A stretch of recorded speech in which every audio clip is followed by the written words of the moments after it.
And because of that, this family friend lost all his money, his car, and even his house. He had lost everything. Hi and welcome to my channel. I'm Nico and I'm bothered. I'm very bothered by how many bad advices, bad financial advices people receive. I continuously see colleagues and friends doing bad financial decisions because someone else told them that it was a good idea. And I just can't go on with that. I can't continue to see people ruining their own lives because of that. That's why I've started taking notes of all these bad advices I heard, and I've thoroughly searched on Reddit which bad tips people are actually receiving. And so here are the 9 worst financial advices that you could receive and that you must not follow if you don't want to ruin your life. And so number 1 is buy a house as soon as you can. And this is one of the biggest myths of personal finance, because you can often hear that as soon as you have a fixed income, buy a house and buy the biggest house that you can afford with your salary, because anyway you're gonna receive your mortgage, and so you will be able to have this house for yourself for your whole life. And this also comes a lot from older generations, because they were used to a different world where buying a house was normal and it was much easier than it is now. And since they come from another era, they still believe that buying a house is the best thing you can do with your money. And that's what happened to a friend of mine that 1 year ago he decided to buy a house with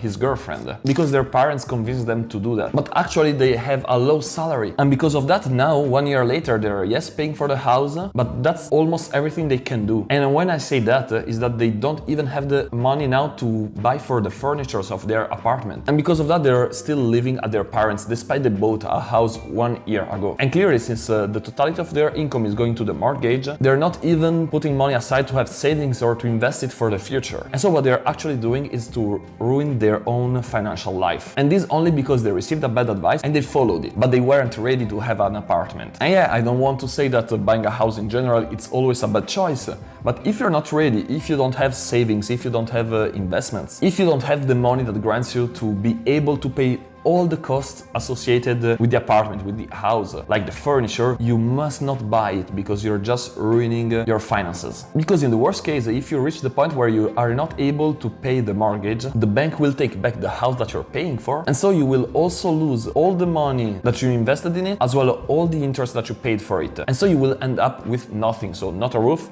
nor money. And so you absolutely have to avoid such a situation. Secondly, get a financial advisor. And so I have this colleague, a manager in my company that has a lot of money, and he hired a financial advisor, and he was very happy about that. But now, just a couple of weeks ago, he told me that during this year, a year where the stock market is performing rather well at 13% at the moment, he has lost 15%. And to that, he has to pay a commission of $20,000. So it's basically paying this guy to make him lose money in a super easy market, in a super easy moment where it is easy to make money on the stock market. And this because actually most of the financial advisors, clearly not all of them, but most of them are just trying to rip you off, because they're paid on commissions. So every transaction they make, every investment tool that they propose to you and you buy, they're getting paid for that. And so they're actually giving advices based on what will make them money and not what will help you. And so I don't want to say that financial advisors are all bad.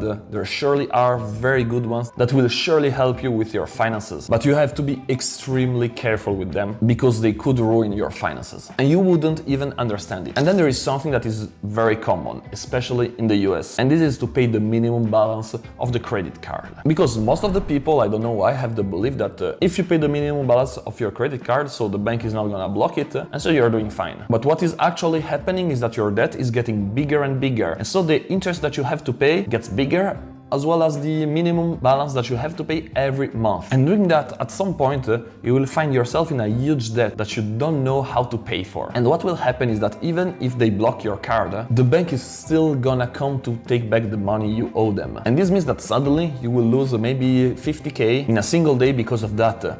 And to add to that, your credit score will also be ruined, which means that it will become extremely difficult for you to have any loan, any mortgage to buy a house in the future. And so you have to be extremely careful with that. But also to evade that, people found a solution, which is to get another credit card. And for example, I found this comment on Reddit where this lawyer shows how a friend of his has been raised by his parents, thinking that you just have to have as many credit cards as you can, pay the minimum balance, and so that you can can live a luxurious life. But the reality is that these people have $100,000 in debt, which is an enormous amount that they will surely not be able to pay. And so what they're doing actually is just delaying the problem and at the same time making it even bigger. Because one thing is when you have 10,000 of debt, but when you have 100,000 or even more, it gets much more complicated to solve this problem. And so if you do that, you can be sure of one thing, is that you're ruining your financial life. And you will probably have to file bankruptcy because yes, even persons can go bankrupt. Number 5 is insurance is a waste of money. And I can understand that people think that because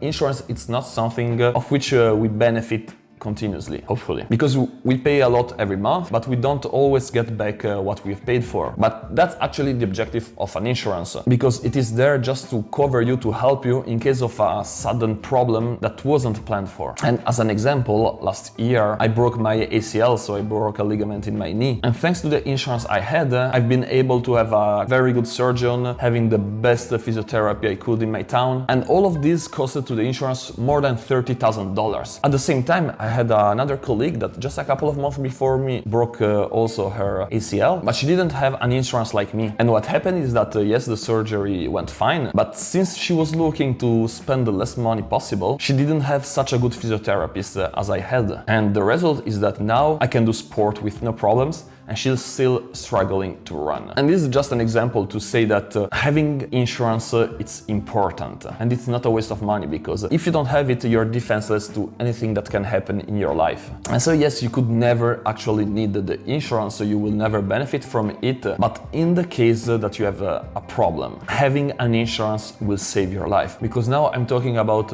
my knee, but imagine that a person has a tumor, unfortunately, which is something far too common nowadays. If you have to pay for such treatment and you don't have an insurance, your financial life is for sure finished. And personally, I prefer to not take the risk, and that's why I have insurance. And then another bad advice that you often hear is pick stocks by yourself. And this really comes from a personal experience, because I have a family friend, a wealthy family friend, that after the death of his father decided to do like him, so to invest all his money by himself. But he actually never had a financial education. And so when he started to invest, he started picking stocks by himself because he thought he would do good. But he was wrong. He made a lot of mistakes, and this led him to have a huge debt since he was always losing. And because of that, this family friend lost all his money, his car, and even his house. He had lost everything. He had to go to live in the basement of another friend for 3 years before he would be able to rent again an apartment by himself. And that's why it is super dangerous to pick the stocks by yourself. And as I say in every video I talk about that, you have to do it only if you know what you're doing, if you're an expert. Because otherwise you have great tools like ETFs that you can use to invest properly and without this type of risk. And so if you're interested in investing and you don't want to end up like this friend of mine, subscribe to this channel to learn more about it. And so number 7 is buy this stock. And so buy Apple, buy Tesla, buy Bitcoin. I grant you that it will grow fast and you will make a lot of money with it. Haven't you already received this type of advice from someone? And I think that if you follow this type of advice, you've probably lost money. And this because most of the people, even financial advisors, don't really know how to pick stocks, because what they try to do is just to anticipate the market, to predict how a company, how a stock will grow in the future,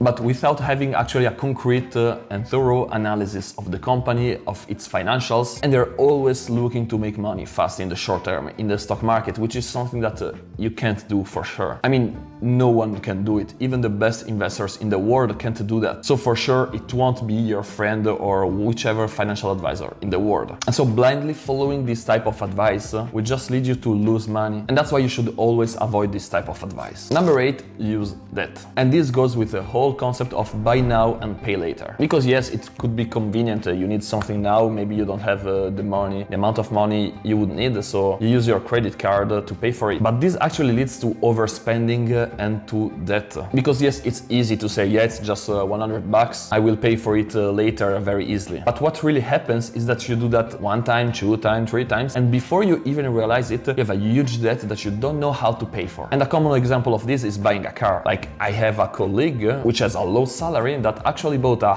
car which is higher than his yearly salary far higher just because he could, because yes, the banks are going to lend you money to do this type of activities because they know that anyway they will get the money back from you plus the interests. But it doesn't mean that if you can do it, that you should do it, because this is absolutely a bad financial decision. And doing many of these bad decisions will lead you to have a huge debt, and you'll find yourself with no money to do anything else but paying your debt. Number 9 is buy cheap things, because it's the same anyway. Expensive stuff, it's not worth it. Because yes, let's be honest, it's always a pain for anyone to buy something, to pay for things. We would all like that everything was free. And this leads us to pay less for things, to buy cheaper things, which for some things it's actually smart. But the problem with that is that this type of product lasts much less time, or the service it's not as good as it could be for a more expensive one. And the insurance example I was talking before clearly shows how spending some more money can be extremely valuable for you. But another example, it's fast fashion, because you buy a lot of cheap clothes, but they actually last maybe one season, maybe two. And after that you have to buy again some new, and then again you buy them and you buy them again. And so you're continuously replacing them. And in the end what happens is that you're actually paying